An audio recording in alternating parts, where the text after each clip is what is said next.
Welcome back to hour 2 of episode 15, Handy at the Shandy. 2 is not divisible by 3, but 15 is.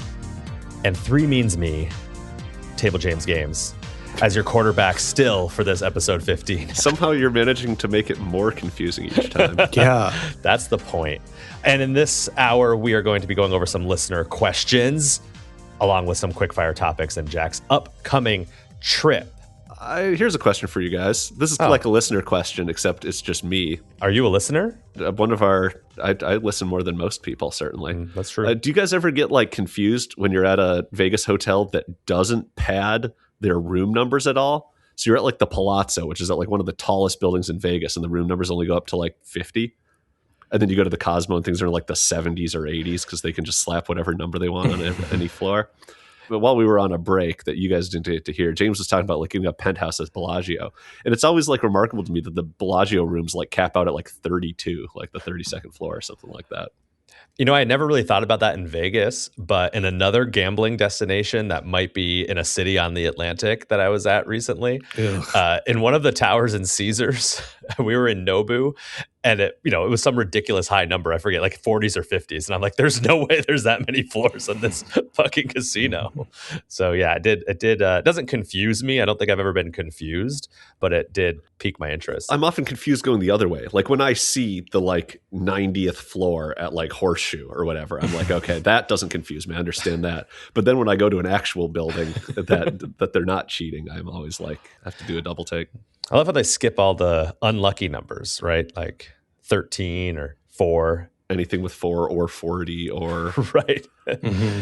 At some point, there's just going to be no more numbers because everything's going to be unlucky. And that's talking floors.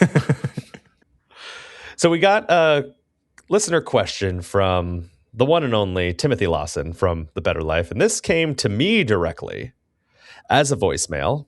We are not going to insert the voicemail here because Jack doesn't want to do that editing. Hey. But the main idea of Tim's question was about gambling with our significant others. From what I got from the voicemail was, with all 3 of us, does our significant other or the significant other that we wish we had, are they a gambler? Did they get into gambling? Do they gamble with us? Do we like it or not like it that they do or do not gamble with us? And kind of that conversation around gambling with a significant other. And I could start because we've talked about my wonderful, beautiful wife, Kim. Kim is a gambler as well, and there are definite pros and cons with that. The biggest con lately is being that her gambling tastes are starting to get up there, as in, oh, I'd rather play dollar video poker and not 50 cents or quarters.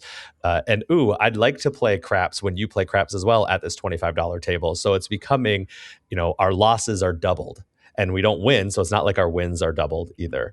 But the pro is that like, it's really fun to hang out with her and gamble with her. So, So you're saying that she should maybe only gamble like 70% of what you do to keep with like wages and stuff? I think so. That's why she's only allowed to gamble 70% of it. And I'm not saying that it was better because it wasn't when like she would play like 10-cent video poker, because then there were times that she would hit like something really big and I'm like, or we were at a blackjack table and I'm playing $50 a hand and she's playing $5 a hand and she goes on a run and wins like 6 hands in a row. And I'm like, God damn it. Yeah. So there's some pros and cons. Your wins will be double too. You didn't even mention that. No, I did. I said we don't win. I wasn't paying attention. I mean, that's how I gamble with my wife, is just not paying attention to her. And then when she's saying something important, and then it comes up later. Yeah, that's I'm a gamble. Oh, crap. Yeah, she caught me. What about you, Adam? No, my wife, Katie, does not gamble at all. She hates gambling very actively, too. She doesn't mind that I do it because she kind of just knows my kind of outlook on it, and that I'm somewhat risk averse, and I kind of just take it easy relative to what our bankroll could be. I used to think that it was kind of a bummer, but kind of, as you alluded to, James, where it is kind of nice in that we're not doubling any sort of losses. But 2, it's nice that like when we go to Vegas together, which is not terribly often because she also doesn't like Vegas at all. It's that we kind of just have time to ourselves too, because she like loves going to the spa. She's kind of a gym rat. So it's like doing that kind of stuff where she can have her time to herself and she goes to bed super early. It's like, I get time alone, she gets time alone, then we can come and have like the time together to have like a really nice meal, hang out, go for a walk, whatever it is that we do. But yeah, she's not a gambler at all. Doesn't like talking about it. Guarantee she doesn't listen to the podcast. I don't think she knew we had one for a while. So should she like your bad beat stories where you're like, then the dealer drew to a 4-card 21 and she'd have no idea what I'm even talking about. She wouldn't know the game. She didn't even know you had a gambling podcast. She just thought you were hanging out on Zoom with two buddies on Wednesday nights. She told my son just now that I have a meeting. She's like, he's like, can Daddy come and see me after the meeting? She's like, yeah. Yeah, it's a good meeting we have. We actually follow Robert's rules here on this. We do. On this meeting. Yeah. Speaking of which, I yield my time to Jack to answer the question. I mean, Tim did a great job at knowing that I'm the eligible bachelor on the podcast, and eligible is a very strong word there. But he did a really good job trying to include me in that. He was saying basically like, what are you looking for in a partner or a significant other? Like, do you want them to be a gambler? And it's great because I have to choose here after having heard arguments from both sides. Mm-hmm. I get to pick between James's wife or Adam's, and I think the right answer is that it would be much better for me if my significant other did not gamble and was not interested in it and wanted me to do it less. That would be the type of person you want to like rein you in. And so that is going to be my official answer, is that like you don't want your partner to just be a carbon copy of yourself, right? Like it's better when you have different interests and stuff just kind of overall. And I think this is a case where that's actually a stronger effect, right? When it's something that's an expensive hobby like this. So yeah, I don't think it's particularly controversial, but. So what you're saying is you don't like Kim. You're not a fan of Kim, and she's gonna find this out on Monday when she listens to this. Right. I thought I wanted a girlfriend or a wife or what have you that gambled, and then I saw your and Kim's relationship, and I was like, nope. That's strong though, because Katie has called Jack a dork. So but she called me a dork too. But you hung out with us one time. I didn't meet her briefly at Park MGM. We were hanging out, talking Vegas and all that kind of stuff. She's like, you guys are just such big dorks about this stuff. I'm like, hey, listen, you're dorky about Disney. So, but I admire some people's relationships. There's people in the community that, have significant others who they both like going to Vegas. They both like gambling, and they seem like they have a fantastic time with the way that they do that, and a responsible time, which is great. I like seeing that as well. I almost wish maybe there's probably a happy medium, right? Of like someone who just likes to dip their toes every once in a while, but not go crazy. But right. You want it to be that I can drag them into gambling a little, but then they make it so that I'm not gambling as much, or I have stricter budgets or stuff like that. Right. Right. No, I want to have, I don't want that. I don't need anyone to bring me in, Jack. No, I need someone to push me forward. Because then imagine I could be gambling with scared money on every session. Exactly. Where it's like if I lose $300 more, I'm getting divorced. So, I mean, I have to hit this 4 of a kind, right? Got to get a system going. Yeah, you got to martingale it. Absolutely. I will say, like, if I think back to some of my fondest memories of gaming recently, a lot of them involve like being with Kim, like at a craps table where we're on a hot roll together. Like that's just like really fun. And I don't know if it's because of her or if it's because I'm like, we're both winning. Like this is more money going into the overall. So it is the double wins thing that I was talking about. It might be. Mm-hmm. And there was a time where Kim would play like more conservative blackjack, and I would be playing, craps or video poker that was, a lot more up and down. And many times was like, oh man, I'm down 500. And she's like, well, I'm up 300. I'm like, oh, well, then that's not that bad. As a family, we're only down 200. I like the idea that you're not sure the session was fun because she was there, or if that she was just a big stack of green chips. Exactly. You would have felt exactly the same. I look over and it's like in the movie where you look at someone and they turn into something else, and she's just a stack of black chips. That's it. Yeah. That's great. It's going to be a great conversation when she listens to this. We got a couple emails too, Jack. Do you want to take this first one? Yeah, you can email the podcast. You don't have to find James's phone number and then leave him a voicemail. You can email the podcast at handyattheshandy@gmail.com. I will post James's number on Twitter, though, for people who want it. You can easily find it if you were to Google it. This first email is from Mike L. He says, "Hello, gentlemen. I've been binge listening to your podcasts, enjoying your interaction with each other and your Vegas planning and reports." Good, because we've got quite a few trips coming up soon. It's going to be a good time. Yeah. He says, "I've had the understanding that the video poker machine's hands dealt were independent per the game you were playing. The impression I've garnered from the podcast is that the hand that is dealt would have been the same hand for whichever game you were in. And thanks in advance for your explanation." And I get questions like this a lot. I had Vegas vacation this summer.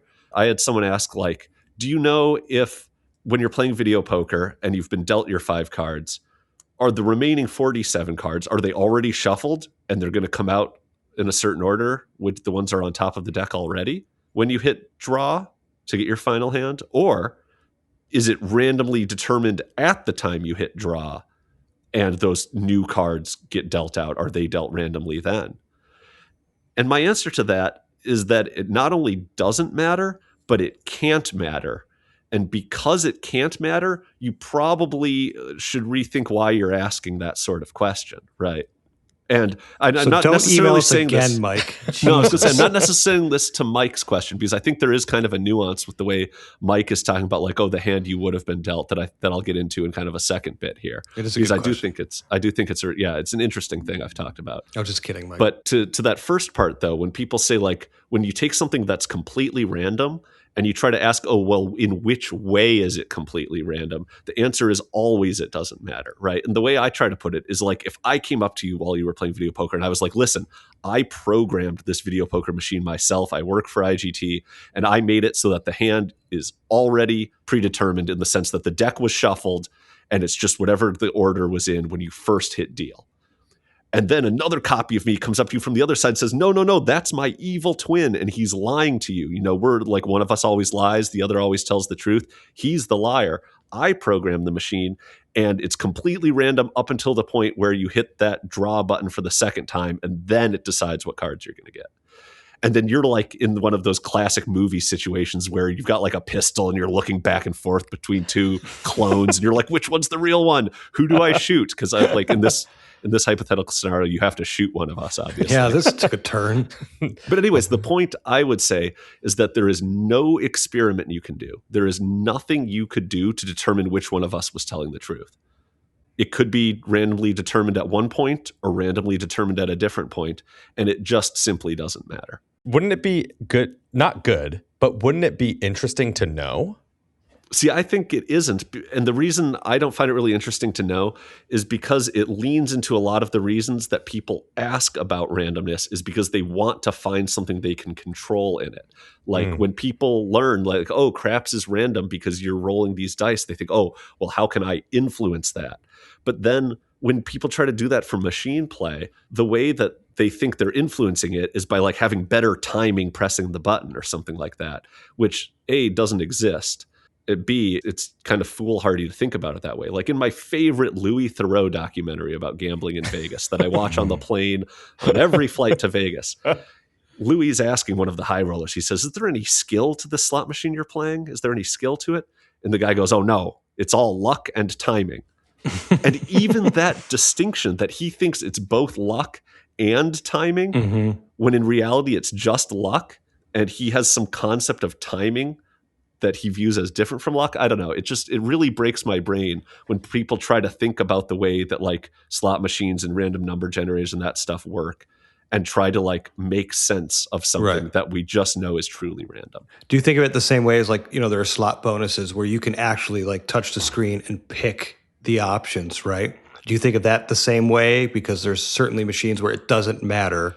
It's all predetermined. No, matter so what that one, I mean, that one is important kind of for a reverse reason. So it's going to be hard for me to explain this immediately on the fly, but I do think what you're saying is really interesting. So what Adam's saying is that like on certain slot bonuses, you get to like pick coins until you pick 3 that match, and then you get the jackpot of the one that matches. So the green coins award the mini, and once you get to 3 greens, you get the mini jackpot. And spoiler, it's always the fucking mini jackpot, right? You're never getting any of those other higher ones.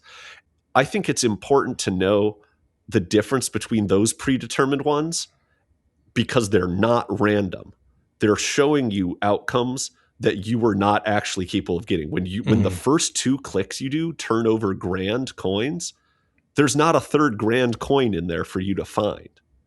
And so you do have to know that it was not as possible as they're making it look, what outcomes were available. You were always getting the mini or whatever was predetermined, but not because it isn't random, but because they're showing you something that makes it look less random than it actually was, right? It's kind of like the Monopoly game where everyone gets Park Place and only one guy gets Boardwalk. It's important to know that the pieces aren't randomly allocated.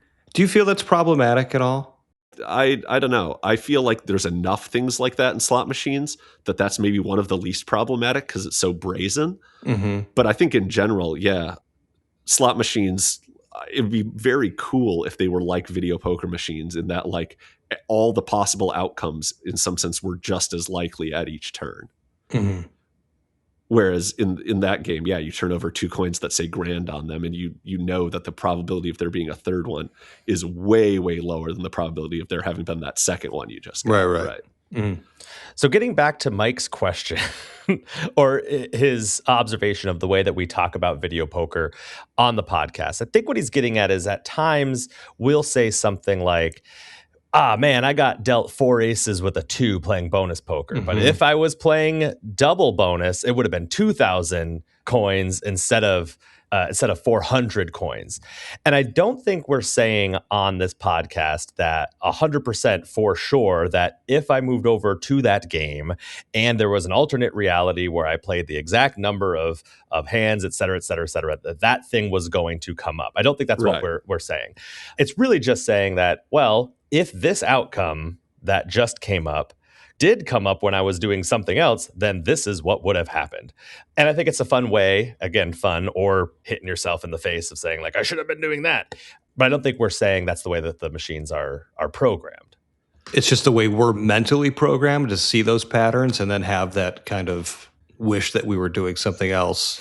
I do that all the time. I'm like, man, if I only hopped the hard 6 right there.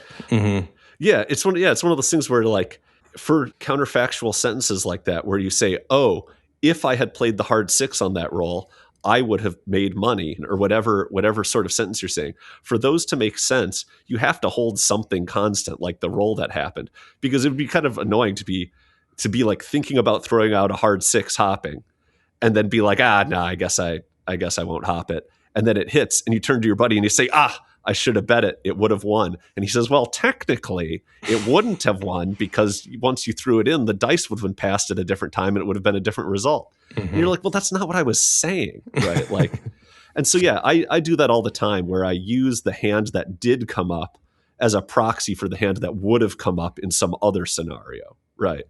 Yeah, I'm glad Mike brought this up too, because if you're somewhat new to video poker, I could see the confusion there of how we kind of... Right. There's not. We're so used to talking about it like flippantly that, I can understand that might seem like we're doing something technical when we're not. I would argue that there's not just a big queue of hands waiting to be dealt to each player on a given machine, and you're going to get hands in that queue regardless of what game you're playing. That's probably not the way it works. No, because my queue sucks. But the point is it is literally identical to the way it works. Like if the machines were programmed that way, they would be just as easy to game as they are today, which is to say you couldn't game them at all, even if you knew every hand the machine was going to deal for the lifetime of the whole machine was predetermined. Right. As long as it's random, it wouldn't matter that it was predetermined. Don't tell that to the Reddit community. Someone will try to get on that. So. Well, right. And so that's why it is better to tell the truth and just be like, no, I think these days the deck is in some sense being continuously shuffled, which I think is A, true, and B, it gets people off the idea that there might be something they can do to deal with it. But it does put them back on that idea where they're like, oh, the time I hit the button matters. And so like, if I hadn't gotten distracted, I would have never had that royal flush. So therefore I should get distracted all the time. Or something. I'm going to start doing that. I'm going to do a 3-second pause and see what my results are. Very big sample size, obviously. big sample size. I will say the one thing that's related to this that I do kind of wish I either knew, but maybe I don't wish, I don't know. But like, let's say, and we do this a lot with Ultimate X, right? Let's say I hold 4 diamonds. 3 of them are to the royal. Yeah. And one's not. And then the 5th one I get is like it makes your flush, it makes but the flush, it could have been the 4th to a royal. And, right. And like, had you not made that correct 4 diamond hold, you would have been in a spot where you were drawing to the royal, having held 3, gotten the 4th, and then you would have been live for the 5th.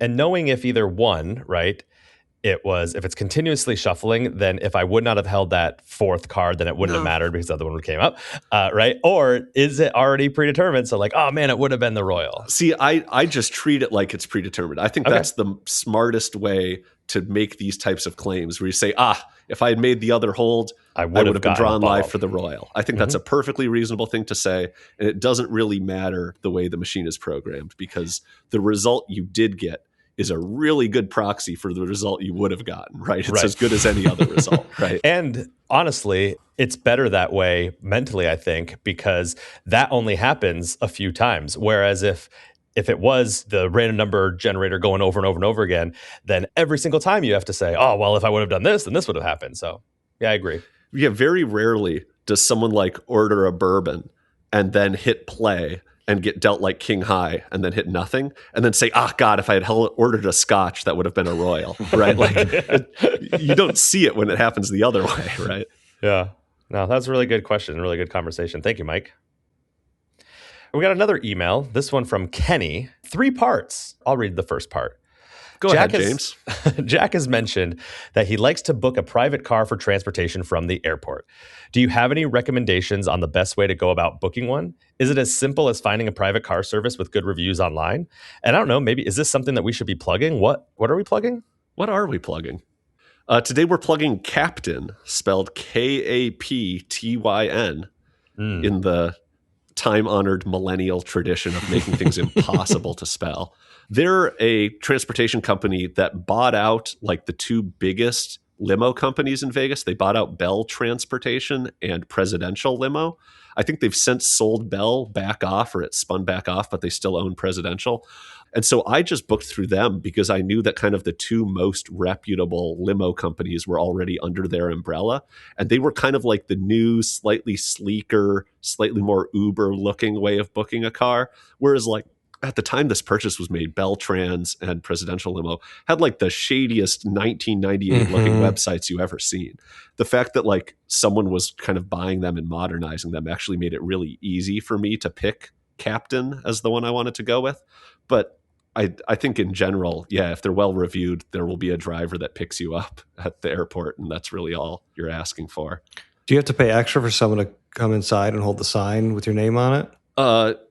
At this particular service, no, you don't. That's already baked into the price. But in some sense, yes, because you can find cheaper pickup services that just don't have that included. No, I need that. So I do too. I honestly, that's part of the reason you do it, is just to have like a guy waiting at baggage claim for you, because that guarantees you're getting out to your car the fastest. They're going to walk you right to the car. They don't have to like call you and say, I'm at Bay 4 on level 0B. And you're just like, they have options for you to put in like your flight number. And so, yeah, you put in like a time you want to be picked up, but they're just going to watch when your flight gets in and be ready for you and stuff like that. So everything has been seamless for me, which has been really nice. I know we've mentioned it before on the podcast, but since we're bringing it up again, what's that going to run you about?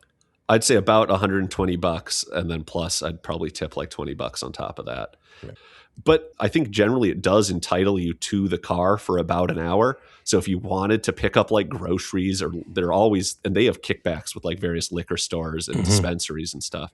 So if you want to get like weed or booze, you absolutely maybe even doing them a favor to ask them to stop at one of those. But you can get them to make stops on the way from the airport and stuff too. So you are paying for a little more than you're getting. Usually I tell them, I just want to get to the casino. They're like, what? Why are you paying this money just for me to drive you as fast as possible to the casino? And you're like, I'm paying this money so you can drive me as fast as possible to the casino. I just got off my Sun Country flight, read a 70-hour book. I got to get to the casino. Yeah. Is it going to cost more for like if it was two people, like if you and I both got in at the same time and you're like, it's going to be two people going to Cosmo, or is that kind of the flat price, or do you know? It's all flat. They show you how many riders and how many pieces Gotcha. of luggage can fit in each car, but no. So the only reason it would cost more is if you had to book a bigger car to fit your whole party, like a limo or something like that. Yeah.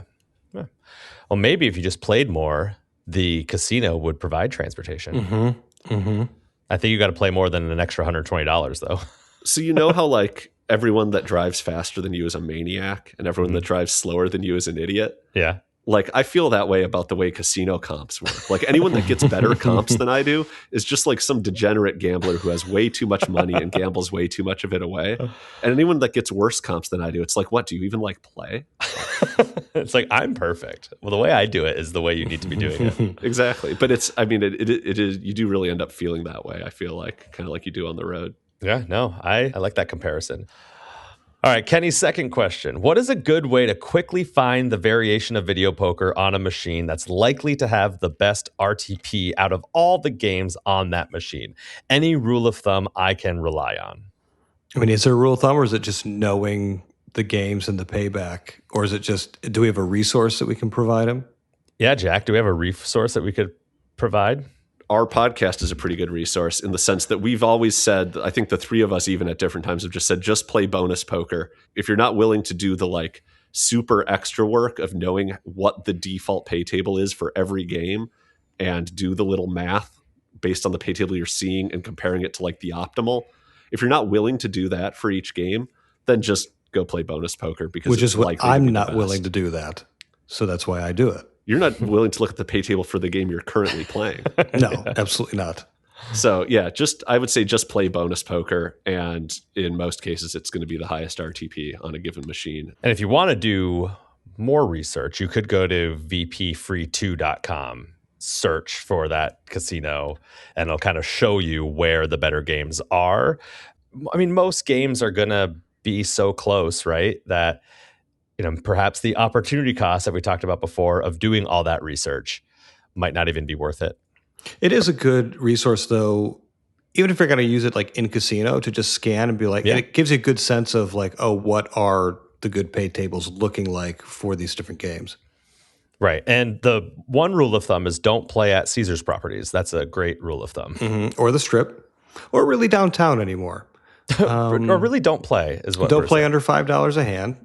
And so you've got a ton of options. No, I think on the Strip there's still some decent video poker. Maybe not full pay. We're not getting 8-5 bonus poker, but you can get a decent amount of 7-5 at dollars, I think. Here's something that we're plugging.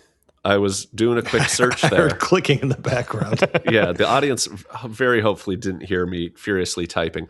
I thought it was something that Coach Kitty, the video poker player, had put out, but it wasn't. It was Jean Scott, who's the author of The Frugal Gambler. The Frugal Gambler, yeah. She used to stuff like biscuits in her pockets after the buffet and stuff, I think. Those were her tips in the past. Anyway, please continue. Did she smuggle out glasses full of iced tea because she couldn't get plastic? She had the guy with a spoon, yeah. No, so Las Vegas Advisor currently still sells Gene Scott's The Frugal Video Poker Scouting Guide, which for every game, it just tells you like what to look for on the pay table and then what the return is for that. And it's in kind of a compact format. And so that was something I almost bought at some point. And then I was like, I actually kind of know most of this. But I would look up the Frugal Video Poker Scouting Guide. Las Vegas Advisor sells it. And that'd be the type of thing you'd want in your pocket if you're not familiar with this kind of stuff, because it has all the info for all the games in a small form factor. One problem I have with that, though, the better games, you still got to know what strategy gets you to those levels, right? Like if I know, am I wrong in saying that? Like if I think kind Jack's of shaking his head for the people who are not watching this on video because we don't release it on video. Maybe I'm wrong on this, but if I have no clue what the strategy is to play Deuces Wild. Oh, well, sure. Deuces I treat as differently, but okay. If I know the optimal strategy or really, really, really close to the optimal strategy at bonus poker. Well, sure, but this isn't a question for someone that knows really, really close to the optimal strategy at any game, right? Like if you know really good video poker strategy, but you know it only for one particular game, then the answer is to play that game, right? Okay. Like, all right. For the average video poker player, playing a strategy that just kind of vaguely works across all variants excluding Deuce is Wild because it's so radically different from all the other quote unquote jacks or better based games. But no, just playing a default strategy at a good game will be better than playing a better Slightly strategy better. at a bad game. Yeah. Which is what I do. Right. And I still don't get hand pays. So just, take Jack's advice there. Yeah. Anyway. But again, rule of thumb, Kenny, for finding a variation of video poker that's likely to have the best would be bonus poker. That would be our final answer. Yeah, the thing I always say about the video poker pay tables when I'm trying to convince people that they matter is I was like, look, it doesn't matter what you know about video poker. If you're looking at 8-5 versus 7-5 or something like that, they're going to pay you the 8 on that full house regardless of how much you know. And so it raises all boats. Now, Kenny's third question, sticking with the video poker theme, it seems like Ultimate X is for gamblers who want a lot of variance. Hell yeah. Which video poker game do you think is good for someone who wants to minimize variance, but also wants to earn tier credits at a reasonable rate? Here's the thing. I don't want variance. I just want to win a lot. Just so we're clear. But it is a good question. I think the answer here is to play multi-line at a lower denomination and a lower bet per line, but play more lines. So like if you were thinking about playing, single line dollars at $5 a spin, I would say maybe try playing 5-line what is it? 5-line quarters would be $6.25 a spin. $6.25, yeah, good math. So you'd be playing a little more, but you'd be spreading that out among 5 different hands rather than the results of just one hand. And there's other ones of that would have been a cleaner comparison, like playing a single line of quarters versus 5 lines of nickels or something would be exactly the same. Mm-hmm. Or you can wait till my 1,000-hand version comes out in the coming years. Mm-hmm. And the denomination on that will be like in tenths of a penny. Fractionals, Yeah, that would be the advice I would give as well. Don't play any of these gimmicky type games, even though they might have a better, long run, return. Play just your jacks or better or your bonus poker. Yep. Play multi-line. But what that also means is most likely you're not going to, unless you get the Royal, you're really not going to come out really far ahead, right? Especially if you're playing just jacks or better and there's no even extra bonus for getting 4 aces or whatnot. But you'll, earn those tier credits at whatever 1/3 of the rate that you get at slots or whatever it ends up being. Like I think when places publish the amount of, like MGM has just stopped publishing how much tier credits you get for machine play. They just don't tell you. You have to figure it out. Whereas some places still do tell you that like, hey, $10 of coin in on video poker gets you a point, whereas only $3 of coin in on slots gets you a point or something like that, much to like what James is saying. To me, that always feels like a really good trade-off because you can find a video poker game where the house edge is like 2%, but you're not finding a slot where the house edge is like 6%. It's going to be more than that. And so usually when I see those and people tend to look at it and be like, look at how much lower the video poker thing is than the slots. I'm looking at it the other way. And I'm like, man, you really get benefited from playing video poker here, given that the difference between the house edges is generally more than a 3x difference. Mm-hmm. Yeah, I was just looking at Resorts World, all their benefits, and I think it was 3.5 to 1, their video poker. And they have generally really shitty video poker until you get to some of the higher levels. So that one might actually be more well-balanced than some of the others. Yeah. Well, thank you, Kenny. Those are Kenny's questions. And remember, you can email the pod, handyatheshandy@gmail.com. And now we're moving on to quickfire topics. And here's the thing. Jack put this in our Google Doc, but in white text. So that way it was spoiler free. And I did not look, and I'm going to continue to not look, even though Jack is trying to highlight it so we can see it. I'm going to cover it up because I want to be extremely surprised with these quickfire topics, which is probably, one of our most famous segments that we do. Easy. And I didn't look because I never checked the Google Doc. So no chance of me being spoiled. I did realize that this is kind of like my version of Josh Duffy's Big Wheel on the Crap Vegas podcast, where I'm just like, guess what we're talking about today? I had an idea for a show for us where if we have no topics to talk about, is we just like this week? Do every segment from their most recent show and just do our version of it and see if they notice. I actually kind of like that idea. You know what we really should do is maybe we could get one of their early access, like via one of their Oh Patreon levels or yeah, and something, then sneak and ours And out. scoop them. and then scoop it and then release ours right before. That'd be great. I like that. Good idea. All right, spin the big wheel, Jack. So, first topic. Now, remember the way this works is I say something that's generally related to Vegas in some sort of way, and you guys are going to talk about it kind of on two different axes. One is it for you? Is it something that you like or dislike for yourself? And then the other is, do you like it or dislike it for the city as a whole or for the tourist experience as a whole? Okay. First one, Daiquiri bars. Those bars with all the like frozen slushy machines with all sorts of colors of sweet, fruity, boozy drinks. I mean, I'm sober now, but it was never my thing. It would have never been my thing, but I love it for the city. I think it's absolutely fucking hilarious to see people with yard drinks walking around. It just it's just a big sign that just says like, I'm here to party and that's it. I don't care what kind of booze I have. I think it's great. To me, it's like, that's very Vegas-y to me. Yeah, not for me most times. Unless there's like Basil Hayden in there or something. Well, I can't say that I've never been like, I'm doing that right now. Like I definitely have, especially if I'm with a group of people who's maybe not gambling as much. We're just walking the strip. Yeah, I'll 100% grab one. And I am with you, Adam. It is great for the city. I think more cities should have it. Absolutely. Like, if I was walking downtown Chicago and all of a Sears sudden Tower version. Right, it would be amazing.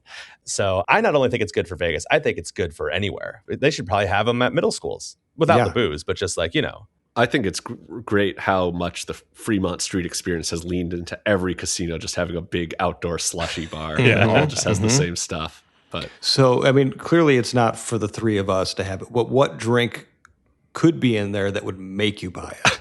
Well, first of all, Jack never said it wasn't for Jack. yeah, I've had a drink at a couple of these before. I had like a pina colada from one, and I got them to put an extra like float of Myers Dark in the top. And that wasn't something I came up with. That was one of the like few 7 listed things you could put in there.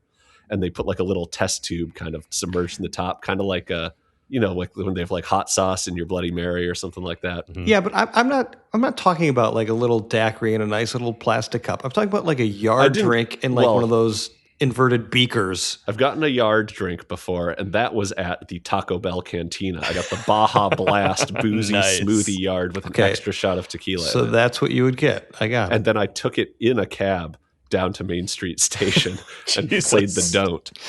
They let you. So did this you is just how put your long hand ago on you know top? it was. Like if you They just didn't care. No, that's funny. I was prepared to toss it if he was like, yeah, no. But we're not going to only get breakfast at Guy Fieri's. then we're going to the daiquiri. We are getting a yard drink. Just with nacho cheese. I'd put mine with Heineken Zero, so people at Chandelier Bar would love me. All right, what's the second topic? Next topic, environmentally conscious shower heads. Is a shower head like a mean term for somebody, or it's the guy that's in charge of the shower in your room? Yeah. Oh, really? I thought it was just a good time.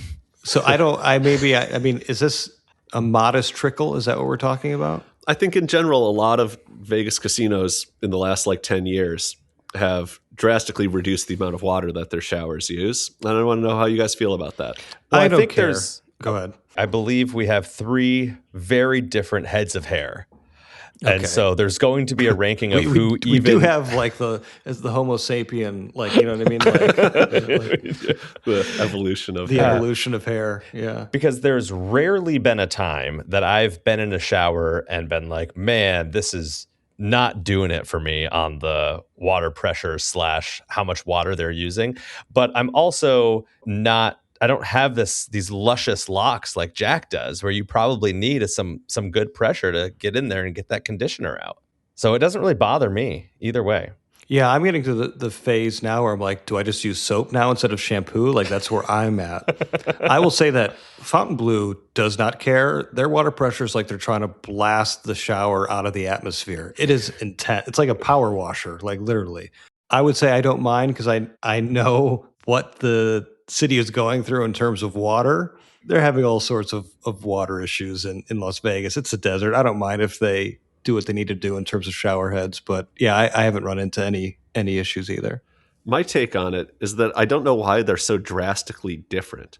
Like, you can have 2 you can tell that they've added like low flow shower heads to 2 different casinos, and one of them just feels like a terrible experience, like Adam said, a meager trickle, and the other you're just like, okay, yeah, I can see why this is less water, but it's fine. And so I'd actually kind of want to know scientifically, like, if I'm looking at these two and I'm saying this one sucks but this one's fine, am I actually getting more water out of the one that I think is fine? Or is it possible that the one that sucks is using still just as much water, but is angering me? So I don't know. It'd be, Okay. I mean, it'd be hard to do science on this, but we'll commit to spending most of our next trip doing something along these We'll call lines. them Mythbusters. Next one, feature bets at the craps table. The repeater, the all tall small, the fire bet. Adam kind of spoiled this one a bit earlier, but he didn't know it and couldn't have known it. So, Well, clearly it's very much for me. I absolutely love them. They're terrible bets, the worst bets that you can make at the table, but I like the action. I think it's great for the craps table and Vegas in general. I mean, even smart gamblers, like the guys that you can bet on that, like even Mark, who's pretty conservative, he still likes to play the fire bet. So very clearly it's touching people, and that's touching to me. I'm going to take a slightly different turn of it, is that it is for me, but I actually think it's bad for craps and Vegas in general. ooh, And my reasoning for that is it could slow down the game yes. and just makes it kind of annoying even when you're playing it. And that comes with something like the repeater or the all tall small when everyone's on it. There have been things that have helped with that, where like maybe it has to be $5 or minimum of $5. So people aren't putting like 3 or 2 or 1 or whatever on it. That's why I actually do like the fire bet more, is that it's not a huge, like, let's go stop the game every time someone comes out on a 7.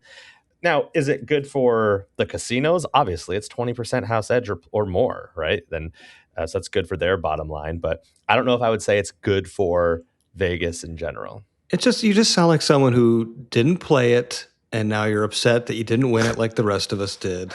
I play. Had I just been playing that, Yeah, no, would've because won. if I was playing it, then the dice would have get sent out slightly later, and therefore the same roll wouldn't have came up. I'm more offended by the big 6 and big 8 than any other bet on the craps table. Those are all Those you gone. mostly don't see anymore. I know, but still. My main gripe about those feature bets is, like James is saying, for the fire bet is great because it doesn't just go up and down all the time. Mm-hmm. Whereas the all tall small, it's just like, it turns every come out roll into just like a circus, it feels like. And so I don't know. It's not for me, because you can find ways in craps to make it so that you can have really outsized results, like just by playing like a press strategy or something like that, right? Or a build the tower, or just, I don't know, any of these fun like pressing systems that people have. Those are even going to lose you less money in the long run than playing the all tall small, and you can engineer them to be ones where you end up with big results, where you're just like, okay, I'm just going to full press every time 3 times. And the house edge on those combined 3 bets will still be lower than having to make this dang ATS every time. So I think there's better ways to buy your way into some high variance, and it slows the game down. And it's just like watching everyone else lose at a mini game that you're not even playing.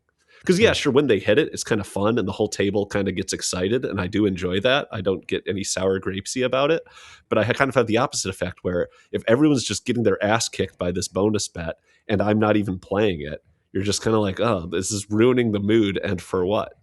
Sorry, my losing is ruining your mood, guys. I like what you just said, Jack, and maybe that's something for a future episode of saving it for the pod, are different ways to play craps where you're still experiencing that variance, but and you're getting those bigger wins, but maybe it's not like so bad where you're having to throw out, $15 every whatever, right? And there have been times where I've said, oh, I want to have some risk, but I don't want to do all tall small. And so I'll do $5 hard 6 or $5 hard 8. And then I'll say, I will parlay the first time it hits. So then I've got 50 on it the second time. That's kind of the thing that was missing from my argument a bit earlier, where I was like, oh, you can construct ways that are high variance and lead to big outsized payouts just using the bets that exist on the table. The one thing I forgot to mention there is that sometimes the table minimums do kind of affect you there, where you can just put $5 on the all tall small, but for you to do like a big press move on the Right. 6 or 8. You'd have to go 30, 60, 120 or something like that, which is obviously a lot more to risk, but in the long run, still may be better. Next, quick fire topic. That was kind of a slow fire topic, but this one will be quick. The Fremont Street canopy.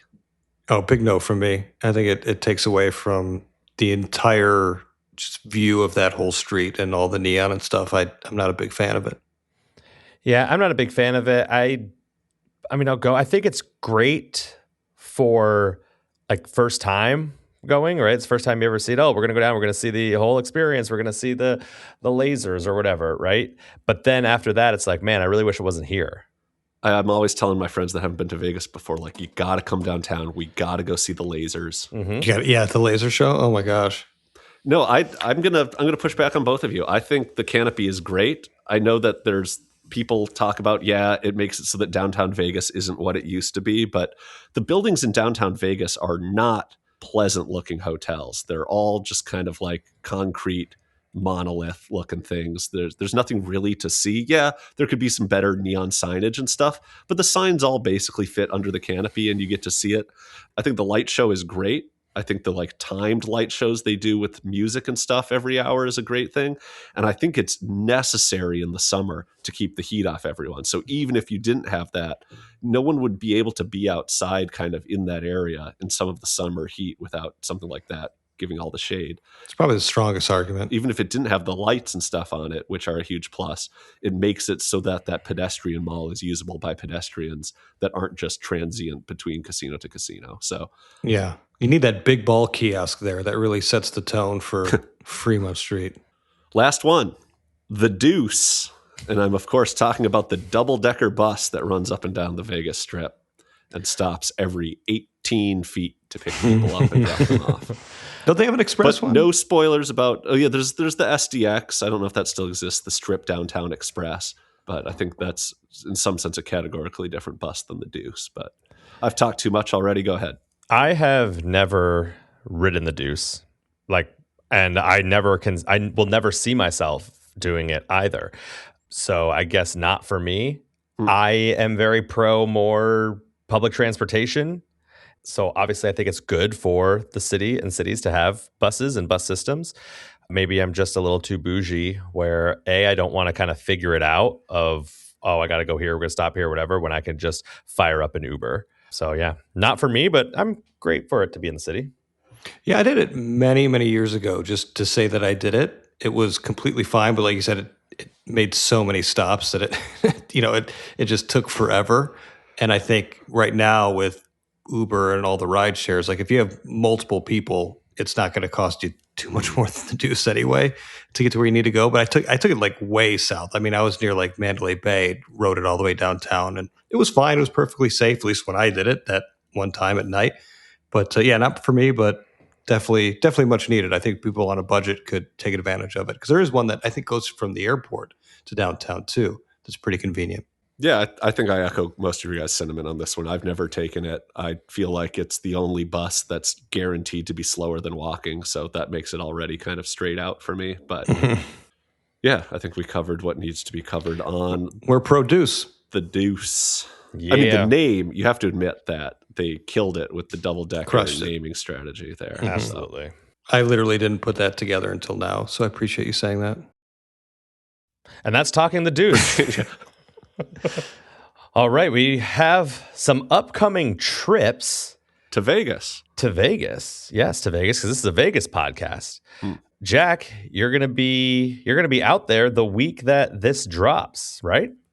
Yeah, immediately following the release of this podcast, that Thursday, I'll be getting on a plane going to Vegas, and I'm kind of getting there right in the sweet spot of the NFL schedule where there's no playoff games going on, and so it makes it considerably more affordable than the following weekend, which is the Super Bowl. I think you'd have to be insane to want to go out there for that weekend, even though the Super Bowl's not in Vegas this year. But yeah, I have a trip coming up. One of the focuses of this trip is to do some things that are new to me. And so a lot of the stuff that I say, when people say, why do you like Vegas? I talk about how the city is always evolving. There's always new stuff to do.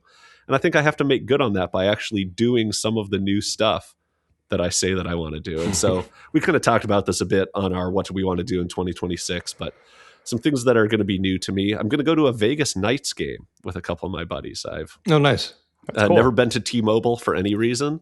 So it'll be cool to see that arena as well as see the Knights there, because I hear that their kind of pregame rile the crowd up spiel. What's the word I'm looking for? Like just kind of that pregame action ceremony. The show thing, yeah. The pregame show they do is kind of unparalleled in the NHL at least. So it's so fun. Cool. I mean, Chicago, we're an original 6 team, and we have a very basic kind of pregame kind of entertainment. You just right? play Chelsea Dagger 2 or 3 times. Yeah, or it's just like a little video that's on the screen. And then when I went to the Knights game, like, this is a lot. And by the way, at some point, this team is going to be bad. And I don't want them to be bad, but they will be. I mean, that's just the rule. And this is going to be a little bit much for a team that's really bad. Yeah. For example, Penn State basketball has an entire pregame ceremony that has like fire, flames, and like this big video that plays, and the bass is pumping, and they have not won a conference game, and they will not win a conference game this year. And there's 40 people in the stadium, and it is so awkward. It is so awkward. Yeah, and that's how I felt. So that's like, what's going to happen. First time I saw the Knights thing, like, this is really fun. They're a really good team. But like when this place is half empty, this is going to be a bit much. But it's fun. I'm glad you get to experience it. Yeah, and we got to pick, I'm not going to see our Minnesota Wild there. We're picking another, Western Conference team that we're going to hope they beat. So, yeah, cool. Then going to do the new Gymkhana restaurant at Aria. We talked about that a bit on the show where we went over the things we want to see at Hard Rock when it opens. We talked about the fact there was a new Indian restaurant coming to the Strip. And I didn't know at the time that I knew it was like kind of a London-based concept, but I didn't know that restaurant in London of the same name has 2 Michelin stars. So this is going to be a real high-end sort of experience. And the preliminary reviews that I've heard are really good. I know Vinny Chen's from the 7 Out podcast went there, and he talked about it on The Better Life, said it was great. I have a dinner booked at Sugarcane at Venetian, which is, to me, not one of their particularly most notable restaurants, but it was undergoing a big renovation about a year and a half ago that I managed to see inside the restaurant of, and it seemed like they had ripped everything kind of down to concrete and metal. And so that'll be a cool place to go. It kind of does lighter fare in a lot of ways, I think. So it could be good to get an early dinner there. And again, I picked it because I hadn't been, and I'd walked past it so many times because it's on that main restaurant row. We're going to do another all-you-can-eat thing. Instead of doing the weekend dim sum brunch at Mott 32 at Palazzo, we're going to go into Chinatown and go to Hong Kong Garden and try their dim sum. And it looks to be a real kind of authentic strip mall Chinese sort of place. And they do, on the weekdays, including Friday mornings, still have an all-you-can-eat dim sum cart service sort of thing. And I've never really done traditional dim sum service like that anywhere. And so I think that'll be kind of fun to do. Nice. And because we'll be in Chinatown, we'll be a short walk from the Golden Tiki, where I haven't been since before the pandemic. And so I think that'll be cool to maybe start the afternoon off with a drink there. And then the last one, this is a restaurant I mentioned when we talked about the Arts District a bit, the Echo Taste and Sound, which is kind of like a, vinyl record spinning cocktail room with some small plates by Chef Natalie Young, formerly of Eat. But they do have brunch 2 days a week down there in the Arts District that starts at 10 a.m. And so we're going to try to do their brunch on one of those mornings. And so get an idea of what that space is like, see if it's somewhere I'd want to come back for a drink later in the evening. How long are you going to be there for? Because this is a decent amount of stuff. Yeah, we get in Thursday night, and we get in with time to do that Gymkhana reservation that night. So we actually get in around like 5:30, so it's not kind of a late flight, which will be nice. And then I don't leave until Monday morning. So you're staying Center Strip? Yeah, we'll have all day Friday, Saturday, Sunday in Vegas, and we're doing 2 nights Palazzo and 2 nights like Cosmo and Vidara. So nice. Okay, cool. So whenever you go out to Vegas to meet friends, you get in on Thursday is what you're saying. Cool. Awesome. Jack either froze. Oh, okay, he's back. This is like foreshadowing for like James being mad at me in like a month when we talk about his 40th birthday trip. Yeah, and remember my 40th birthday trip when neither of you showed up? That's true. That's true. That's very true. Neither of you got in You on didn't plan Thursday. any activities for us. Like, did you have Guy Fieri reservations for us? That's true. Like, Yeah, I did not. Yeah, we only had Beauty and did you know Essex. And which daiquiri bar we were getting our drinks at? Exactly. Like, I did not. yeah. So Is it one conglomerate of daiquiri bars like up and down the strip? Like, I feel like there's at least two. okay. What's the main one like that you see a lot of? I don't know Big Daiquiri, so I'm out of touch. Yeah. The one in front of Caesar's Palace is like the Purple Zebra. God, there's a Purple name for the Zebra one that you sounds- see the most of, though. You could have said any two words together like a Mad Lib. I Mardi would've just- Gras? Yeah, Never heard. No, never heard of it. Yeah, exactly. Never heard of it. Well, while you're looking that up, Jack, because I know you're not going to let it go, I will actually be in Vegas for the big game. Of course, there's Breeze, which you can find at like Caesar's Palace inside. But Isn't that an that's not the airline? one Isn't I that a was thinking low-cost carrier? Oh yeah. Oh, that's true. Should have talked about them. Should have talked about him. No, keep going. I'll just interrupt you when I find what I was looking for. That's like, I guess I'll continue and see if I get interrupted again. I will be out. Kim and I together, losing together, are going out Fat for Tuesday. That's what it is. Yep. Thank you. So I will be out. But I feel like there's one more that we're not getting. Oh no, Purple Zebra, Is that Fat it? Tuesday, Breeze Airlines. Those are the big three. Okay. Those All right, are just the making big sure. three. Those are the All big right. three. Go ahead, James. So I will be out there with Kim during the Super Bowl that is not played in Las Vegas. I'll be meeting up with Josh Duffy, Vegas Duffy from the wonderful Crap What are Vegas we podcast. What are we plugging? We're plugging Josh and staying at Venetian for 3 nights, and it'll be really fun. But we will have another episode that we record before then, so I'll probably talk more about it when I have a better idea of what's going on, even though that won't drop until after I get back. So I just wanted to mention it here. So if any of the listeners are out in Vegas for the big game, find me on the Twitter and maybe come on over to the Palazzo High Limit Bar or Bar Luca and play a little bit of video poker. I'm hoping to get Josh to play a couple sessions at the craps table, but we'll see if that happens. I should say that I am planning. This trip is with my buddy Quick Quads Josh, and I am planning. I saw they have it in Palazzo High Limit, and so whatever the limits are on that machine, we're going to pool some money together and put in a proper Quick Quads session. Have you been practicing?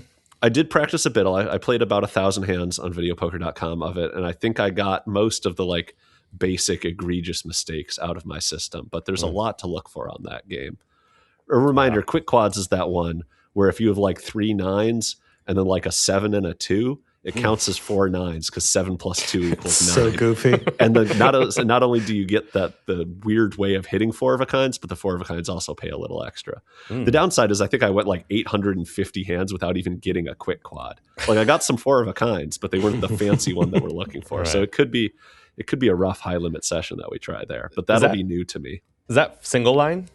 I think the one that I saw there is single line. Yeah, that's interesting. I don't even know if I would have fun playing it. Maybe I would. I'd have fun playing anything. Let's be real. Let's flip a coin for $50. I'm in. All right. Well, I think that's going to do it for episode 15 of Handy at the Shandy. For Boring Jack and Adam the Fraud, I'm Table James Games, and we will see you in a couple of weeks. Bye-bye. Later.